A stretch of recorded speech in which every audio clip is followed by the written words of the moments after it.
बिस्मिल्लाहिर्रहमानिर्रहीम। Chapter number 5 हमारे पास है पोलिनोमियल।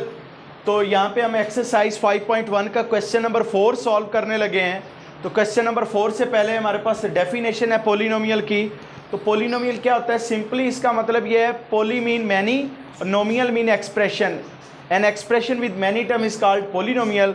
तो यहाँ पे हम कैसे इसको डिफाइन करेंगे? अ पोलिनोमियल एक्सप्रेशन और simply a polynomial is an algebraic expression consisting of one or more terms in each of which the exponent of the variable, जिसमें एक या एक से ज़्यादा टर्म हो, one or more terms in each of which the exponent of the variable।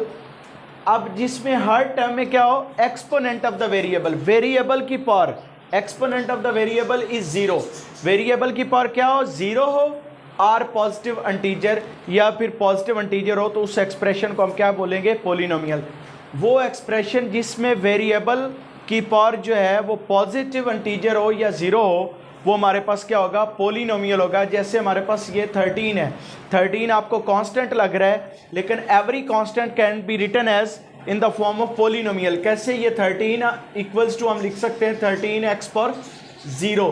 तो यहाँ पे वेरिएबल की पावर क्या है? 0 है, तो ये पोलिनोमियल है। अब -x, ये तो माइनस तो इसका कोफिशिएंट है, पावर तो इसकी पॉजिटिव है, तो ये पोलिनोमियल है। यहाँ पे भी इनकी पावर क्या है? पॉजिटिव इंटीजर है, तो ये पोलिनोमियल होगा। अब पोलिनोमियल मैं रिपीट कर देता हूँ, वो एक्सप्रेशन जिसमें exponent of the variable, variable की पावर क्या हो? पॉजिटिव इंटीजर या फिर 0 आ जाए, उस एक्सप्रेशन को हम पोलिनोमियल कहते हैं। अब इसमें कांस्टेंट की पावर कुछ भी हो सकती है, उससे हमें कोई कंसर्न नहीं है।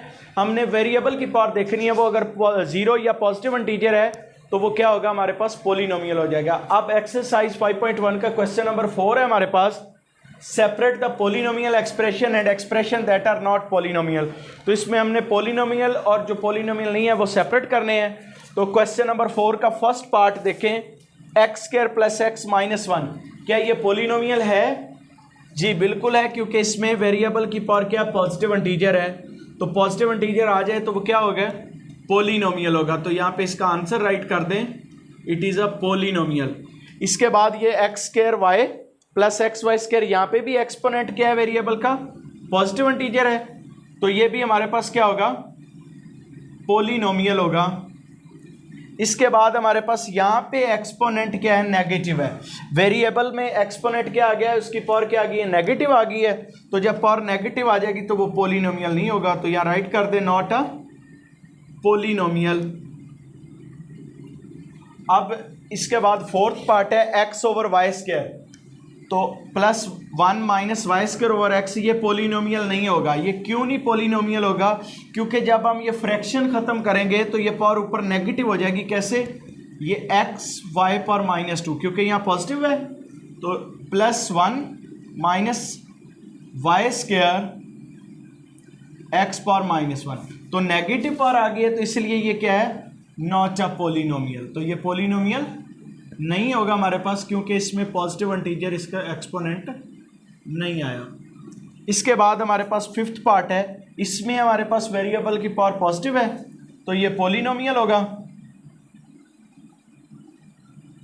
अब यहाँ पे इसमें exponent of the variable positive है, ये तो कांस्टेंट है, तो कांस्टेंट की कुछ भी पावर हो उससे हमें कोई फर्क नहीं पड़ता। हमने वेरिएबल की पावर देखनी है, वो पॉजिटिव है, तो इट मीन ये पोलिनोमियल है। अब यहाँ पे ये तो क्वेश्चन नंबर 4 हमारे पास कंप्लीट हो गया। अगर इस तरह आ जाए ये y पर -2, तो ये पोलिनोमियल होगा। क्यों होगा? क्योंकि इसके जब हम ये फ्रैक्शन ख़त्म करेंगे तो ये पावर पॉजिटिव हो जानी है, ये y² हो जाएगा, तो ये पॉजिटिव होगी, तो ये पोलिनोमियल होगा। अगर नीचे पॉजिटिव है तो ऊपर जाके वो नेगेटिव हो जाएगी, अगर नेगेटिव है तो वो पॉजिटिव होगी, जब पॉजिटिव हो जाएगी तो वो हमारे पास पोलिनोमियल हो जाएगा। तो ये 5.1 का क्वेश्चन नंबर 4 हमारे पास कंप्लीट हो गया।